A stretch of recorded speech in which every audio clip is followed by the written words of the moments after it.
പരിശുദ്ധ സിംഹാസനത്തിന്റെ ധനസമാഹരണം സംബന്ധിച്ച് ലയോ 14 പാപ്പയുടെ പുതിയ സുപ്രധാന തീരുമാനം നവംബർ 4 വ്യാഴാഴ്ച വത്തിക്കാൻ പുറത്തിറക്കി.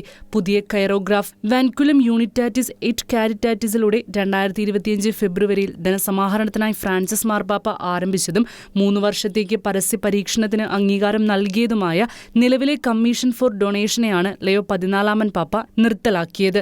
വിശ്വാസികൾക്കിടയിലും എപ്പിസ്കോപ്പൽ സമ്മേളനങ്ങളിലും മറ്റ് സാധ്യതയുള്ള ഗുണഭോക്താക്കൾക്കിടയിലും പ്രത്യേക പ്രചാരണ പരിപാടികളിലൂടെ സംഭാവനകൾ പ്രോത്സാഹിപ്പിക്കുക എന്നതായിരുന്നു ഈ സംഘടനയുടെ ചുമതല. അങ്ങനെ ഇതുവരെ പ്രാബല്യത്തിൽ ഉണ്ടായിരുന്ന മാനദണ്ഡങ്ങൾ ലയോ 14 പാപ്പ റദ്ദാക്കുകയും അവയ്ക്കിനി ഏതെങ്കിലും കാനോനിക്കൽ അല്ലെങ്കിൽ നിയമപരമായ ശക്തി ഉണ്ടായിരിക്കില്ലെന്നും പ്രഖ്യാപിച്ചു. കൂടാതെ ലയോ 14 പാപ്പ തന്റെ എല്ലാ സ്വത്തുക്കളും പരിശുദ്ധ സിംഹാസനത്തിന് നൽകണമെന്ന് വ്യവസ്ഥ ചെയ്തു.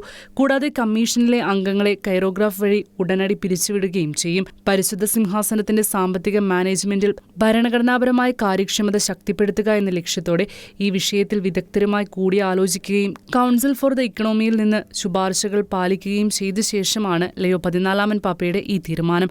ധനസമാഹരണത്തിനായി പുതുക്കിയതും കൂടുതൽ അനുയോജ്യവുമായ ഒരു മാതൃക രൂപകൽപ്പന ചെയ്യുന്നതിനായി ഒരു പുതിയ വർക്കിംഗ് ഗ്രൂപ്പ് രൂപീകരിക്കാനും പരിശുദ്ധ പിതാവ് ഉത്തരവിട്ടു. അതിലെ അംഗങ്ങളെ സാമ്പത്തിക ശാസ്ത്രത്തിനായുള്ള പൊന്തിഫിക്കൽ കൗൺസിൽ നിർദ്ദേശിക്കും. ഇന്റർനാഷണൽ ഡെസ്ക് ഷിക്കേന ന്യൂസ്.